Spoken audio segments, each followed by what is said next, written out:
sangkakala yang kelima. Lalu malaikat yang kelima meniup sangkakalanya, dan aku melihat sebuah bintang yang jatuh dari langit ke atas bumi, dan kepadanya diberikan anak kunci lubang jurang maut. Maka dibukanyalah pintu lubang jurang maut itu, lalu naiklah asap dari lubang itu bagaikan asap tanur besar, dan matahari dan angkasa menjadi gelap oleh asap lubang itu. Dan dari asap itu keluaranlah belalang-belalang ke atas bumi, dan kepada mereka diberikan kuasa sama seperti kuasa kala jengking di bumi. Dan kepada mereka dipesankan supaya mereka jangan merusakkan rumput-rumput di bumi, atau tumbuh-tumbuhan, ataupun pohon-pohon, melainkan hanya manusia yang tidak memakai materai Allah di dahinya.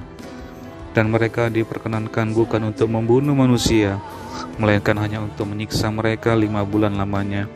Dan siksaan itu seperti siksaan kalajengking apabila ia menyengat manusia. Dan pada masa itu orang-orang akan mencari maut, tetapi mereka tidak akan menemukannya, dan mereka akan ingin mati, tetapi maut lari dari mereka.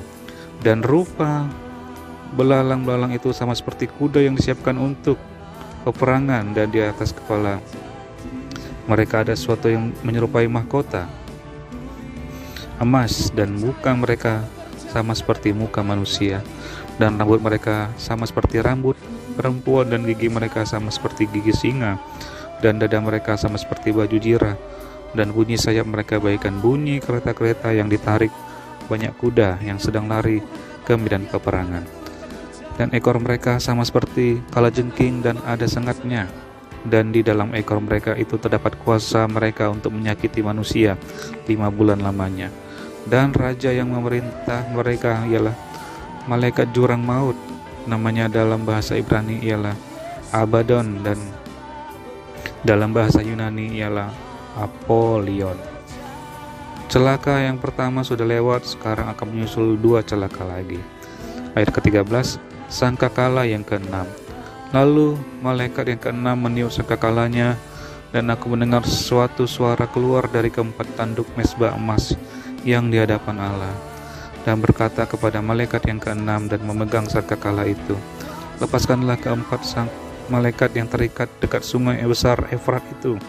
Maka dilepaskanlah keempat malaikat yang telah disiapkan bagi jam dan hari, bulan dan tahun, untuk membunuh sepertiga dari umat manusia.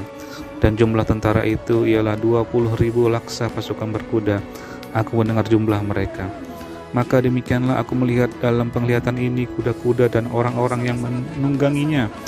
Mereka memakai baju jirah, merah api dan biru dan kuning belerang warnanya. Kepala kuda-kuda itu sama seperti kepala singa, dan dari mulutnya keluar api dan asap dan belerang. Oleh ketiga malapetaka ini dibunuh sepertiga dari umat manusia, yaitu oleh api dan asap dan belerang yang keluar dari mulutnya. Sebab kuasa kuda-kuda itu terdapat di dalam mulutnya dan di dalam ekornya. Sebab ekornya sama seperti ular, mereka berkepala, dan dengan kepala mereka itu mereka mendatangkan kerusakan. Tetapi manusia lain yang tidak mati oleh malapetaka itu tidak juga bertobat dari perbuatan tangan mereka. Mereka tidak berhenti menyembah roh-roh jahat dan berhala-berhala dari emas dan perak, dari tembaga, batu dan kayu yang tidak dapat melihat atau mendengar atau berjalan. Dan mereka tidak bertobat daripada pembunuhan, sihir, percabulan, dan pencurian. Wahyu pasal ke-10, kitab terbuka. Dan aku melihat seorang malaikat lain yang kuat turun dari sorga, berselubungkan awan dan pelangi, ada di atas kepalanya, dan mukanya sama seperti matahari, dan kakinya bagaikan tiang api. Dalam tangannya ia memegang sebuah gulungan kitab kecil yang terbuka. Ia menginjakkan kaki kanannya di atas laut dan kaki kirinya di atas bumi. Lalu ia berseru dengan suara nyaring, sama seperti singa yang mengaum. Dan sesudah ia berseru, ketujuh guru itu memperdengarkan suaranya.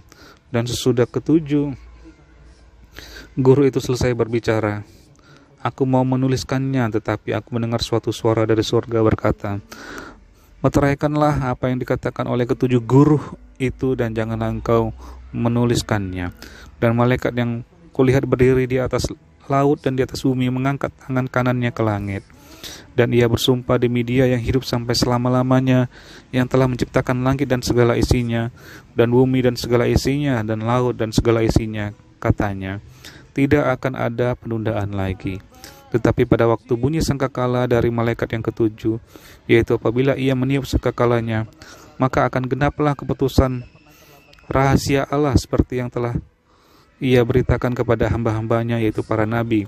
Dan suara yang telah kudengar dari langit itu berkata pula kepadaku, katanya, pergilah, ambillah gulungan kitab yang terbuka di tangan malaikat yang berdiri di atas laut dan di atas bumi itu.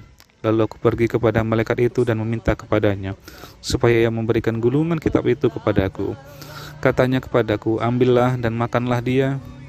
Ia akan membuat perutmu terasa pahit, tetapi di dalam mulutmu ia akan terasa manis seperti madu.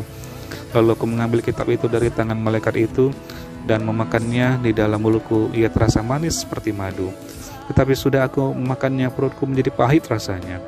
Maka ia berkata kepadaku, engkau harus bernubuat lagi kepada banyak bangsa dan kaum dan bahasa dan raja.